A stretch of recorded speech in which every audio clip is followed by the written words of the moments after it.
I am back. এই কেডা ফিরেছে দেখ দিন জিও। আমি ফিরে এসেছি, তোদের বাপ বিএসএনএল। এই মালটা কোয়ারে ফিরেছে, এ তো মরে গেছিল। মানুষের ভালোবাসায় আমি আবার জীবিত হয়েছি তোদের ধ্বংস করবো বলে। এই দূর সবে আমাদের রিচার্জের পয়সাটা বেরিয়েছিলাম, আমরা ভেবেছিলাম যে বাজারে আমাদের মূলবাড়ি চলবে, আর সেই সময় কোয়ারে মালটা এন্ট্রি মেরে দিয়েছে। কলি যুগের শেষ সময় যখন কলকি ভগবানটা আসতে হয়েছে, সেই আমি তোদের শেষ সময় চলে এসেছে, ওই জন্য আমার আসতে হলো তোদের বিনাশ করার জন্য। এই ছাড়ো দিনই, কত মাল এলো গেল, আমাদের ভয়তে ভোড়াপোনা আইডিয়া এক হয়ে গেল, তাও আমাদের বিনাশ করতে পারলো না, আর তুমি ওদের বিনাশ করতে এসছো।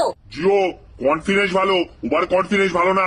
তুই ভারতবাসী লোকের কাছে গালাগালি শুনতেছিস, সেইটা কি তুই জানিস?